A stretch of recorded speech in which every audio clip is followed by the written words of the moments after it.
Volume 1. Prologue. You are listening at FameTV.info.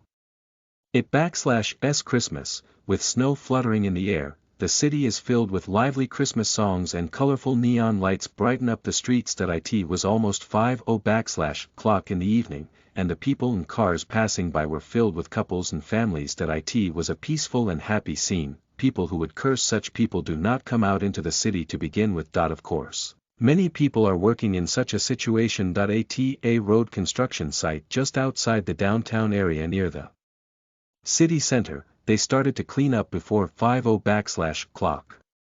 Colored cones were placed, bars were set up to keep people away from the site, and once the cleanup was complete, the day/s work was done. The site supervisor turns to the guard who was guiding the pedestrians. Good job, you /redone for the day.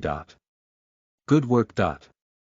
The young man lifted his helmet and smiled brightly, pulling out his daily report from his chest. Checking the end time of the workday, he fills it out and gets the signature. If you /ll excuse me, I have to go first. The foreman replied with a deep bow. The foreman, a familiar face to me, has 2 children in the lower grades of elementary school. The young man knows that he has been coordinating his work with his authority and has decided not to work overtime today, which is why the company has sent him to this site. If I don't go home early, my wife will be very annoyed, as well as my children. During the break, he would grumble and laugh at the workers, making them laugh. It was a 15-minute walk from the construction site to the office of the security company where the young man worked. It was a concern of the company that the young man was sent to a site that was within walking distance. He entered the office in his security guard uniform with a light step. Good work. Oh, good job. In response to the young man /s cheerful voice, several people in the office turned their heads. All of them welcomed the young man with open arms. In this workplace where there are many old people, a cheerful young man is welcomed. Yes, Kasahara.kun. Here /s your statement for this month. Thank you.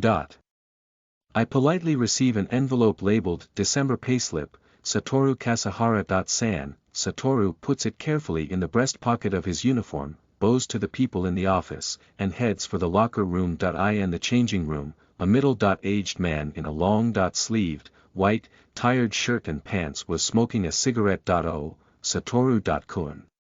Good work. Are you on time today? Yes. How about today? A drink. With a gesture of the hand holding the glass, he does a pose drink and a mouthful, but Satoru pastes a bitter smile on his face while he does it. I /ll pass. Even if I go to pubs, there are a lot of couples in pubs today, aren't /t there. Well, you know. It /s Christmas. 15 years ago, we used to have a big party at home. The middle-aged man began to complain that he divorced his loving wife, who had been with him for 23 years after their children became independent. He still hasn't seen his ex-wife, although he does see his children twice a year. Still, he seems to have some lingering feelings for her and makes it a habit to complain about the loneliness of his daily life at every opportunity. Besides, I have a prior engagement today. Oh, your little sister. Yes. Satoru smiles cheerfully. Satoru has a younger sister. When his sister was born, her mother died after a difficult delivery. His father, in despair, committed suicide on the day of his mother /s first birthday, with no other relatives to turn to. Satoru, who was 16 years old and in his first year of high school at the time, decided to give his younger sister up for adoption, and dropped out of high school to take care of her at an orphanage. For the past 8 years, he has been paying his sister /s bills at the orphanage and visiting her once a month, while clenching his teeth and trying to keep his nails lit for her. The middle-aged man knew the situation. It was a heavy burden for a 24-year-old young man to bear. Despite this, Satoru /s happy reply was both dazzling and surprising. Well then, I am sorry. I /ll go home first. The middle-aged man sighed as he watched Satoru_'s back run off with an energetic voice. He_'s a good guy, though. He was approached by a colleague who was a little older than him, and happily gave him a high five. The middle-aged man, who had been friends with Satoru_'s father, had been a colleague of Satoru_'s since he started working here at the age of 16. As a young man, Satoru_'s background is still painful and heavy when he sees Satoru, who is still a young man, acting like a joker without showing it. He feels that his own misfortune is light, and he also feels sorry for him. His sense of justice is a little too strong, though. Hey, boss. A small old man appeared from behind the middle-aged man. He waved a small hand as if he didn't care, and the two of them watched Satoru_'s back as he left the office. The two old-timers of this small security company share a common understanding that Satoru is a good man who does not embellish himself. He has a strong sense of justice, which is why he gave up his future to protect his younger sister, who had no one left to take care of but him, and because of his sense of justice, he once got into trouble when he fought a thug who was involved with a woman at work. In short, he is not good at dealing with the world. I really don't want him to leave work on time because at the peak season, but I guess I can help it. Well, I guess you rewrite. The company tried to make the monthly visitation day with his sister as convenient as possible. He would have liked to take the day off, but at the end of the year when there was a labor shortage, he asked for the job on the condition that it be done on time. He readily agreed to do the job without showing his distress, but it was not only the middle-aged man who was feeling distressed, but also the president. He wants Satoru to be happy. Satoru is a good young man, and he feels it every time he sees Satoru, so he feels it even more, but there is not much he can do for the two of them. Thinking of Satoru_'s departure, they both sighed at the same time, looked at each other, and laughed. At any rate, from today onward, he will have a happy family time. We old folks, let _s wish him all the best, shall we? I agree. Excuse me. I _m Kasahara, and I made a reservation. At the toy store where he had rushed in half an hour before closing time, Satoru picked up the item he had reserved with a tight smile from the clerk and walked through the Christmas night humming to himself. On his back, he carries a Christmas-wrapped bag about 1 meter long. It was a Christmas present for his younger sister, Alice. Normally, personal gifts are not desirable for boys and girls in an orphanage.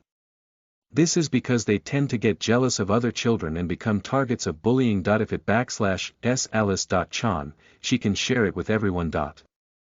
The staff at the orphanage gave permission for the gift that, fufufu, I _m sure Alice ll be very happy. To be honest, Satoru had been living a very hard life for the past few months in preparation for this day. He had no hobbies to begin with and wasn't the type to spend a lot of money, so he didn't mind, but his life was hard enough that people around him were concerned. However, this was no hardship at all when he thought of Alice _s smile.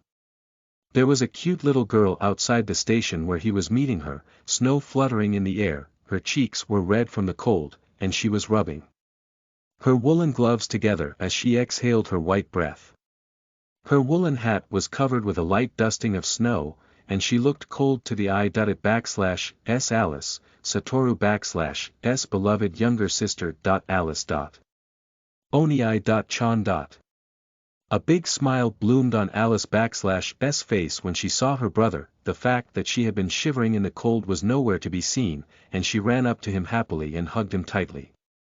However, because of their height difference, she hugged Satoru_'s legs. With a big smile on his face, he shook off the snow from her hat. I told you to wait for me inside. Because I couldn't wait. With a small smile, she looks up at his beloved brother. That gesture was appropriate for her age, but she also had a hint of sex appeal. If she grows up like this, she _s sure to become a beautiful woman. As an older brother, he _s a little worried about her, but she _s only 8 years old. It _s a little early to be having sexual relations, no matter what. How have you been? Yeah. You know, the other day, I got my first love letter. He thought it was still early, but... Satoru slumps his shoulders in disappointment. Alice looks up at her brother /s face with concern. Was it no good? I don't /t think so. Love letters. Oni-chan has never given or received anything like that. With mixed feelings, Satoru sat down and made eye contact with Alice, this time sweeping a small amount of snow from her shoulders. I see. Ehe. After proudly saying, ISN /t it great, Alice also swept a little snow from Satoru /s head. It was so funny that a couple who happened to see the scene laughed. Alright. Well then, here /s a Christmas present for my good girl Alice, who /s been so cheerful. She knew there would be a present after all, it /s a size that can /t be hidden. Alice accepted the wrapped present, which was as big as her own, with her whole body. Thank you Oni-chan. What /s inside this? A big fluffy teddy bear. They saw it at the toy store in September. 3 months ago, during a visit, Satoru had taken Alice shopping with him. At the toy store, Satoru had seen her looking at the stuffed animal for a long time, though she didn't /t seem to be coveting it. She replied, and then looked alternately at the gift and at her brother as if she had seen something incredible.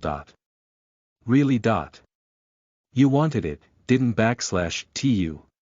Oni-chan knew exactly what you want. The people at the facility gave me permission. Open it when you get home, okay? Yeah. I love you so much, Oni-chan. She tried to hug the stuffed animal, but it was too bulky for her to reach. He laughed at the troubled look on Alice /s face, and once he had the package, he gave her a proper hug and picked her up. At 8 years old, she /s a little heavy to pick up with one hand, but he /s half-heartedly hoping that he ll be able to have skin-to-skin contact with her while he still can play with your friends at the facility, okay? Yup. Alice /s reply was also cheerful, even though they only met once in a while. Satoru was happy to see that she was growing up straightforward and honest. After a lot of skinship, he put Alice down and held her hand again. They are too close in age to be father and daughter, and too far apart in age to be brother and sister, but they do not look like a couple. It would be a crime. Well then. Alice, are you hungry? As soon as Satoru said that, Alice /s stomach made a cute sound that could be heard. A little Alice smiles with an embarrassed expression. Normally, she would have finished eating at the facility by now. She said, a little, but he /s sure she /s hungry in her own way. In response to Alice /s reply, Satoru replied, I see, and walked off with his sister /s hands. Hey, ni-chan. Want to eat something? Will you come with me to eat? Something sweet again. At Alice /s immediate response, Satoru looked bitter for a moment, as if he had been caught. Satoru has a rather strong looking face, but despite his face, sweets are actually his favorite food. Whenever he went out, he was happy to be able to eat sweets, but it was only recently that she found out that they were actually her brother /s favorite. But of course, it /s not that Alice doesn't /t like it either. It /s just that the time she gets to spend with her brother is precious and a precious treasure. That /s right. They're /s a place that has a Christmas. Only sweets buffet. Satoru replied in a loud voice that he happened to see a sign on the way to work, and was curious about it. He had to be careful not to be extravagant, so he could only enjoy his once-a-month visits. It can /t be helped. I ll hang out with you, Oni-chan. She laughs at her sister /s coy behavior, and pats her head roughly. The two of them do not know that this peaceful Christmas scene of two siblings is going to fall apart a little later. They walked around the city, talking about what they were up to, as if they were on a date, and went to the restaurant they wanted. The restaurant was busy, but fortunately they didn't /t have to wait long and were able to get in easily. He paid the bill first and followed the waiter /s instructions to take a seat. The dessert buffet was only available for 3 days during the Christmas season. To be honest, his expectations were 50/50ths, but even at a glimpse, the quantity and quality betrayed Satoru /s expectations in a good way. There seemed to be a wide selection of drinks. There was also a small selection of salty and spicy drinks, probably to take the edge off. It /s a hit. I'm glad I decided to come here. He raised his voice inwardly, licked his tongue, and listened to about a quarter of the clerk /s explanation. That will be all. Please take your time. After listening to the clerk /s explanation, Satoru and Alice stood up vigorously. Don /t take too much. That was Alice /s line. Divided into groups, they each put their favorite cakes, puddings, and fruits on their plates as fast as they could. For both Satoru and Alice, this was dinner, so the way they served it was relentless. The result. Onii. You don /t have to bring it all at once. To the dismay of his 8-year-old sister, there was a mountain of cake on 2 plates. The whole thing would have been about a cake and a half. The drink was iced tea with no gum syrup or milk, but considering the pile of cakes, the calorie count was a bit low. Well, Satoru is not that fat. Alice had 4 small cakes, some fruit, pudding, and orange juice. It was a perfectly normal combination. About this much. It /s okay. It /s okay. You may be right, but you /re not behaving well, you know. Satoru gasped when his sister /s pointed it out, but it would be even more bad manners to put back what he had brought now. Unable to respond to his sister /s suggestion, Satoru gave up his argument and clapped his hands. Then, let /s eat. Itadakimasu. Alice also bowed deeply, and immediately started on the cake. She cut the strawberry cake with a fork to fit her small mouth, and took a bite. The fluffy sponge, the lightly sweetened cream, and the tartness of the strawberries were a perfect match. And then their popping sound, like something burst, but she couldn't /t hear it. /s delicious.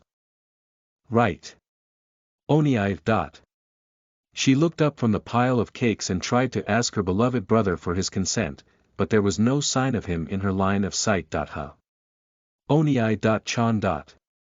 He was there just a moment ago. The pile of cake plates in front of Satoru is still intact. Alice looks around. Did he /s not here? Could he be hiding under the table, trying to surprise Alice? Geez.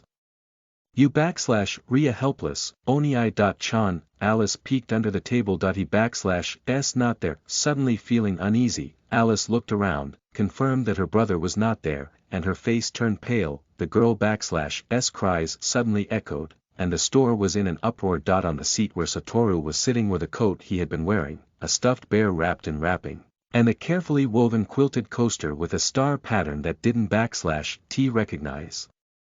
Listen to the full novel at FameTV.info, direct link in the description.